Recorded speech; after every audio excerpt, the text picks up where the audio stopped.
How many times did you do Comic View? Forget how many times. Boy, listen, you can't even dry clean it. Let one of these studs fall off. You suing the dry cleaner. Hold on, damn it, look what happened. You done bumped into her and the shit got on her.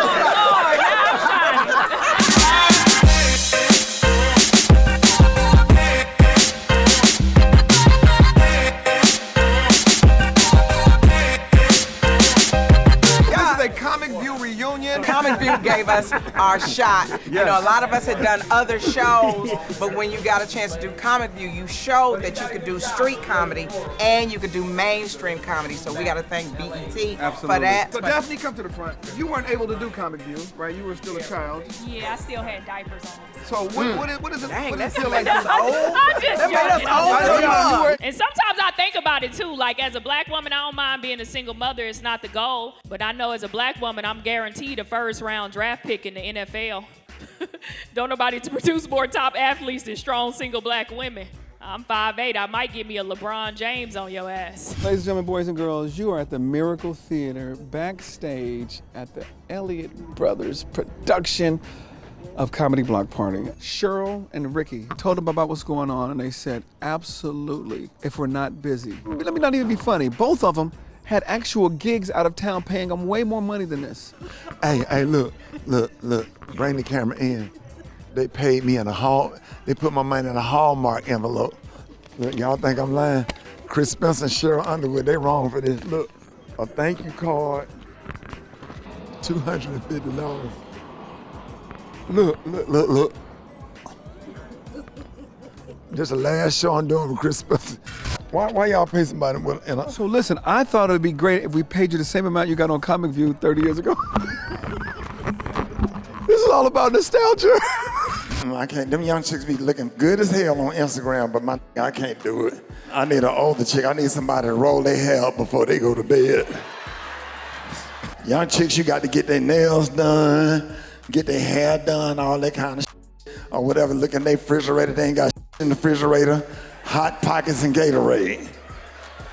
I need a woman that got a roast in the sink right now with some water running on it real slow. It is absolutely amazing to be able to perform with some very legendary comedians, to be able to know them, to have their phone numbers, call them, get advice. Rickey Smiley, he invited me personally to his comedy special. The reason why it's so important for comics to support other comics, how are you gonna learn? Who's gonna coach you? The reason I'm good at what I do because I'm a trained comic and I was coached. I was critiqued, I was criticized in a good way. You know, why comics, if you see a comic on stage not doing well, I always pull them to the side and tell them what mistakes they made and how they could do this better. And if I were you, if you're open to some critique and advice. So I always done it. Little advice for all up and coming comics. Go away. We don't need you, don't want you, you're taking up stage time. And I'm I think the best thing I can tell any up and coming New Jack comic, man, don't stop. Don't be afraid. Keep doing what you're doing. Go everywhere. Work all the time. Get busy. Quit looking for the hookup. When you get funny, the hookup will find you. That was some advice Tommy Davidson gave me back 30 years ago, and I lived by that. So I'm a millennial, and since BET is having their 45th anniversary this year, my earliest memory will be 106 in Park. My favorite moments from 106 in Park would have to be when they had the rap battle and the blind rapper was killing people. I'm like, how you gonna roast somebody and you can't even see what they look like? Boys better get back on their A game. Really, they don't even know what to say, man. I started from the bottom, so you see the struggle. Free, come over here and let me see that bubble.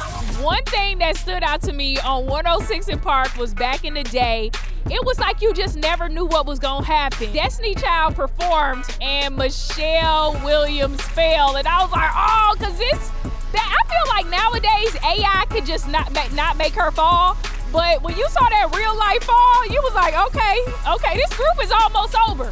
It was just amazing because you never knew what was gonna happen, and I love the live performances. And then I just felt like the hosts were like my friends, you know what I mean? Like you talking at the cafeteria lunchroom table, just chilling. It was always vibes. What is my first memory of BET? BET Uncut. Waka taka. No, I'm joking.